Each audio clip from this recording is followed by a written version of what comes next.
গণভোটের পক্ষে হ্যাঁ বলার পরে আজকে গণভোটের বিপক্ষে অবস্থান নেওয়া বিএনপির দলগত মূর্খতা বা সততাকে প্রকাশ করছে মাননীয় স্পিকার।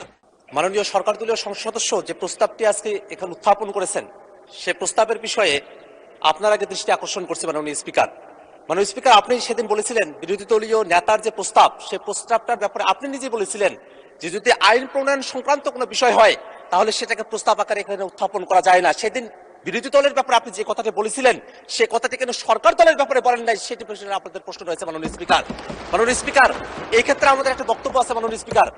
বিরোধী দলের নেতা যে প্রস্তাবটি উত্থাপন করেছিলেন সেটা আইন প্রণয়ন সংক্রান্ত কোনো ইস্যুতে ছিল না মাননীয় স্পিকার, কারণ আইন অলরেডি প্রণীত হয়েছে, আদেশ জারি হয়েছে, অধ্যাদেশ জারি হয়েছে, সংবিধান সংস্কার পরিষদের আমরা শপথ গ্রহণ করেছি।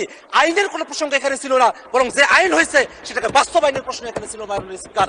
আরেকটি কথা মাননীয় স্পিকার আপনাকে বলতে চাই, মাননীয় ডেপুটি স্পিকার এখানে ছিলেন, আর একজন সংসদ সদস্য মুজিবুর রহমান ইকবাল, তিনি একটি মুলতবি প্রস্তাব এখানে উত্থাপন করেছিলেন।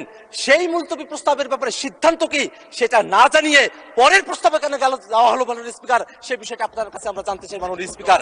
মাননীয় স্পিকার, আমরা একটা কথা খুব স্পষ্ট করে বলতে চাই, মাননীয় সংসদ সদস্য যে প্রস্তাবটি উত্থাপন করেছেন সেখানে তিনি বলেছেন যে জুলাই সনদ রাজনৈতিক সমঝোতার দলিল, সেটা সংবিধান সংশোধন পরিবর্তন আইন প্রণয়ন, এই বিষয়গুলোর কথা তিনি সেখানে বলেছেন এবং বলেছেন এটা বাস্তবায়নের পথরেখা কি হতে পারে সেই নিয়ে আজকের এই মুলতবি প্রস্তাব।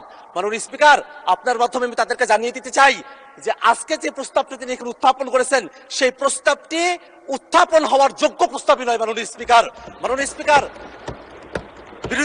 আমাদের যারা সরকার দলীয় সংসদ সদস্যরা আছেন তারা যে স্মৃতি বিস্মৃত হয়ে গেছেন সেই বিষয়টা আমাদেরকে কষ্ট দেয় মাননীয় স্পিকার।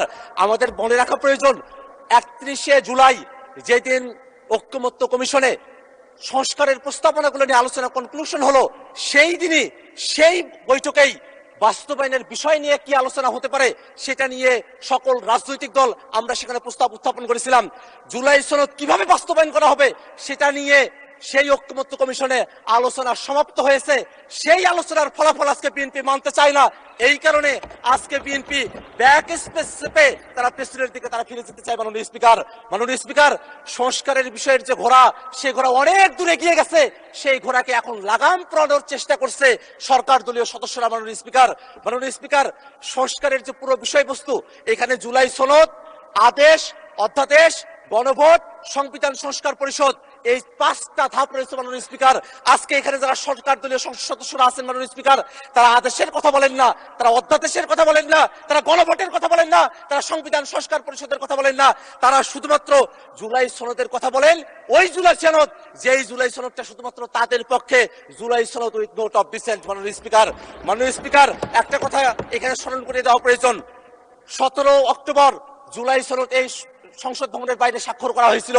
তার পূর্বে ঐকমত্য কমিশন কর্তৃক আমাদেরকে যে জুলাই সনদের কপিটা দেওয়া হয়েছিল মাননীয় স্পিকার, এই জুলাই সনদের কপির মধ্যে আপনি কোনো পয়েন্টে দেখবেন না সেখানে কোনো নোট উল্লেখ আছে মাননীয় স্পিকার।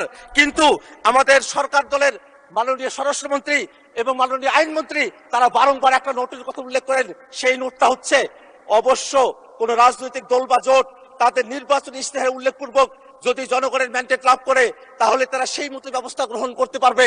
এই যে নোটের বিষয়বস্তুটি জুলাই সনদের মধ্যে অন্তর্ভুক্ত করা হয়েছে মাননীয় স্পিকার, এই বিষয় নিয়ে ঐকমত্য কমিশনে কোনো আলোচনা হয় নাই। ঐকমত্য কমিশন আমাদেরকে যে জুলাই সনদের খসড়া প্রণয়ন করেছিল সেই খসড়ার মধ্যে এটা ছিল না। কোনো একটা দল বা কোনো একজন ব্যক্তি এই সংসদ প্লাজার সামনে এসে নিজের মতো করে এই জোটটি সেখানে অন্তর্ভুক্ত করেছিল যাতে জাতির সঙ্গে প্রতারণা করা যায়। মাননীয় স্পিকার, আমরা এই বিষয়ে ঐকমত্য কমিশনের যারা দায়িত্বশীল আছেন এবং এখানে আপনারা যারা আছেন তাদেরকে তদন্ত করে এই জোটটি কারা অন্তর্ভুক্ত করেছিল সেই ব্যাপারে আমরা খোঁজ চাই মাননীয় স্পিকার। মাননীয় স্পিকার, আর একটা বিষয় একটু বলে রাখা প্রয়োজন মাননীয় স্পিকার। মাননীয় স্পিকার, জুলাই সনদ বাস্তবায়ন আদেশ কোথায় থেকে তার ভিত্তি আসলো, কোথায় থেকে তার আইনগত বৈধতা পাওয়া গেল সেই প্রশ্নটা এখানে অনেকে করছেন মাননীয় স্পিকার। কিন্তু জুলাই সনদ আদেশটা তারা যদি পড়তেন, সেই জুলাই সনদ আদেশের একেবারে প্রিয়াম্বলের মধ্যে বলা আছে জনগণের সার্বভৌম ক্ষমতা এবং অভিপ্রায়ের বহিঃপ্রকাশ হিসাবে এই জুলাই সনদের যে আদেশ সেই আদেশটা জারি করা হয়েছিল মাননীয় স্পিকার। যারা জনগণকে এই কথা বলছে যে জনগণ গণভোটের এতগুলো বিষয় তারা কি পড়ে, জুলাই সনদ এতগুলো বিষয় পড়ে তারা কি ভোট দিয়েছেন? জনগণকে যারা এখানে সংসদে দাঁড়িয়ে মূর্খ সাব্যস্ত করতে চাচ্ছেন তাদের উদ্দেশ্যে আমরা বলি, আপনাদের এই পজিশন গণভোটের পক্ষে হ্যাঁ বলার পরে আজকে গণভোটের বিপক্ষে অবস্থান নেওয়া বিএনপির দলগত মূর্খতা বা সততাকে প্রকাশ করতে মাননীয় স্পিকার, আমরা এই কথাটা আপনার মাধ্যমে তাদের কাছে জানিয়ে দিতে চাই। একটা বিষয় মনে রাখা প্রয়োজন মাননীয় স্পিকার, এখানে সরকার দলের পক্ষে পার্থ ভাই তিনি দাঁড়িয়েছিলেন, তিনি বলেছেন সংবিধান একটা কোয়াজি কনস্টিটিউশনাল পরিস্থিতির মধ্য দিয়ে আছে। সরকারি দলের একজন এমপি যখন কোয়াজি কনস্টিটিউশনাল কথা বলেন, অর্থাৎ খণ্ডিত সংবিধানের কথা বলেন, তখন কিন্তু আমাদের যুক্তিই বেশি সাব্যস্ত হয় মাননীয় স্পিকার, কারণ তারা বারংবার সংবিধানের পরিপূর্ণ বাস্তবায়নের কথা বলছেন, কিন্তু আমরা বলছি এটাই বাস্তবতা যে বাংলাদেশ 5 আগস্টের পরে একটা এক্সেপশনাল অবস্থার মধ্য দিয়ে আমাদেরকে যেতে হয়েছে মাননীয় স্পিকার। আমরা কনস্টিটিউশন পুরাটা মানতেও পারি নাই, পুরাটা ছাড়তেও পারি নাই, এমন একটা পরিস্থিতিতে আমাদেরকে আসতে হয়েছে মাননীয় স্পিকার। মাননীয় স্পিকার, সেই সময়টাতে খালেদা জিয়া, বেগম খালেদা জিয়াকে মুক্তি দেওয়া হলো, সেটা কোনো সংবিধানের ভিত্তিতে হয় নাই, কোনো আইনের ভিত্তিতে হয় নাই, সেটা জনগণের অভিপ্রায়ের ভিত্তিতে হয়েছিল। অ্যাটর্নি জেনারেল তিনি যেভাবে নিয়োগ পেয়েছিলেন সেটাও জনগণের অভিপ্রায়ের ভিত্তিতে হয়েছিল। এই যে জনগণের অভিপ্রায়ের ভিত্তিতে সেই সময়টাতে এক্সেপশনাল একটা পরিস্থিতিকে আমরা ডিল করেছিলাম, সেই পরিস্থিতিকেই টেকসই করার জন্য এই যে আদেশ, সেই আদেশটাও জনগণের অভিপ্রায় এবং ক্ষমতার ভিত্তিতে এটাকে জারি করা হয়েছে মাননীয় স্পিকার। মাননীয় স্পিকার, একটা বিষয় একটু জানিয়ে রাখা প্রয়োজন, আমরা জুলাই সনদে এমন অনেকগুলো বিষয় নিয়ে কথা বলেছি যেগুলো সংবিধানের মৌলিক যে কাঠামো আছে সেই কাঠামোর সেখানে ব্যত্যয় তৈরি করে। আমরা সেখানে বিচার বিভাগকে আমরা বিভিন্ন শহরে আমরা নিয়ে যাওয়ার কথা বলেছি, বিভাগীয় শহরে, সেই বিষয়ে বাংলাদেশের এর আগের কোর্টে তারা রায় দিয়েছিল যে এটা অসাংবিধানিক। এই ধরনের কিছু পরিস্থিতি এখানে রয়েছে মাননীয় স্পিকার। এমন অনেকগুলো সংশোধনী রয়েছে, এমন অনেকগুলো প্রস্তাব রয়েছে, সংস্কার রয়েছে, যেগুলো শুধু সংশোধনী দিয়ে সেটাকে টেকসই করা সম্ভব নয় মাননীয় স্পিকার। সে কারণে ঐক্যমত্য কমিশনে আমরা জাতীয় নাগরিক পার্টির পক্ষ থেকে দাবি করেছিলাম গণপরিষদের মাধ্যমে নতুন একটা সংবিধান করতে হবে। সরকার দলের পক্ষ থেকে বলা হয়েছিল সংসদের মাধ্যমে সেটা করতে হবে, এবং তারপরে ঐক্যমত্য কমিশনে সকল দল আলাপ আলোচনা করার পরে সকলে মিলে আমরা সিদ্ধান্ত গ্রহণ করেছিলাম যে গণপরিষদ না, সংসদ না, গাঠনিক ক্ষমতা প্রাপ্ত সংবিধান সংস্কার পরিষদ, তার মাধ্যমেই এই বিষয়টা সুরাহা করতে হবে মাননীয় স্পিকার। যদি তারা আজকে সেটা ভুলে গিয়ে থাকেন, সেই ভুলে যাওয়ার স্মৃতিগুলো তাদের মনে না পড়তে পারে, বিটিভিতে সেগুলো টেলিকাস্ট করা হয়েছিল, সেখান থেকে তারা যেন দেখে নেয় কিভাবে সংবিধান সংস্কার পরিষদের আইডিয়াটা সেখানে এসেছিল। এখানে জুনায়েদ সাকিব ভাই আছেন, তিনি তার পক্ষে বলেছিলেন, এখানে নূর ভাই আছেন, তিনি তার পক্ষে বলেছিলেন, এখানে যারা আছেন তারাই আজকে সেটাকে ভুলে গিয়েছেন মাননীয় স্পিকার। এটা আমাদেরকে বড়ই হতাশ করে মাননীয় স্পিকার। মাননীয় স্পিকার, আমি 1 মিনিট সময় বাড়িয়ে যাচ্ছি আপনার কাছে মাননীয় স্পিকার।